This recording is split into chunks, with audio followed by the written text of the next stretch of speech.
Doctor Babasaheb आंबेडकरांच्या विचाराशी एकनिष्ठ राहून माननीय नरेंद्र मोदींच्या नेतृत्वाखाली रिपब्लिकन पक्ष हा एनडीए मध्ये आहे, सत्तेमध्ये आहे.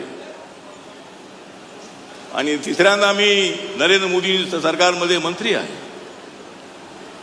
अजितदादांशी माझे फार जवळचे संबंध होते. अजितदादा स्पष्ट वक्ते होते.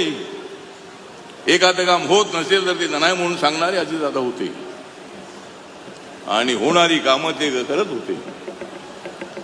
आज सुनेत्रा पवार यांच्यावरती निवडणूक लढण्याची पाळी आली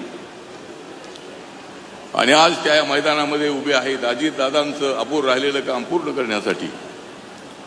सुनेत्रा पवार जी आहेत, पार्थ आहे, यश आहे आणि आम्ही सर्वजण आहोत. राष्ट्रवादी काँग्रेस पक्ष आहे, भारतीय जनता पक्ष आहे, आरपीआय आहे. आम्ही सर्वजण आपल्या सोबत आहोत. सुनेत्रा ताई आणि रिपब्लिकन पक्षाच्या तमाम लोकांना माझं आव्हान आहे, यावेळेला प्रचंड मताने सुनेत्रा दिदींना आपल्याला निवडून द्यायचं आहे. बाबासाहेबांचा पक्ष जो आहे, ज्या काँग्रेस पक्षाने अत्यंत चुकीच्या पद्धतीचा निर्णय घेतलेला आहे. राहुल गांधींनी सांगायला हवं होतं या ठिकाणच्या काँग्रेस पक्षाला, पण त्यांनी सांगितलं नाही. त्यांनी उमेदवार उभा केला. त्यामुळे ठीक आहे, लोकशाहीमध्ये निवडणूक लढण्याचा आम्हाला अधिकार आहे, त्यांना अधिकार जरी असलाही तरी अशा वेळेला दुसरे उमेदवार उभे व्हायला नको होते.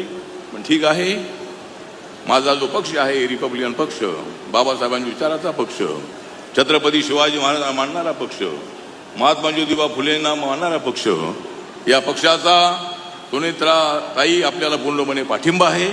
आरपीआयच्या कार्यकर्त्यांनी सर्वांना कामाला लागायचं आहे आणि सुनेत्रा ताईंना प्रचंड मतांनी निवडून द्यायचं आहे. एवढंच या प्रसंगी आवाहन करतो आणि माझे 2 शब्द संपवतो. जय भीम. संगमनेर तालुका दूध उत्पादक संघ आपल्या दूध उत्पादकांसाठी घेऊन आले आहेत राजहंस मिल्किंग मशीन व चाफ कटर योजना. या योजनेअंतर्गत आपणास बाजार भावापेक्षा कमी दरात उपलब्ध करून देत आहे. नामांकित कंपनीचे मिल्किंग मशीन व चाफ कटर सुलभ हप्त्यांमध्ये उपलब्ध केले आहे. तरी सर्व दूध उत्पादकांनी या योजनेचा लाभ घ्यावा. अधिक माहितीसाठी संपर्क करा संगमनेर तालुका सहकारी दूध संघ, पशुसंवर्धन विभाग, अमृतनगर, संगमनेर.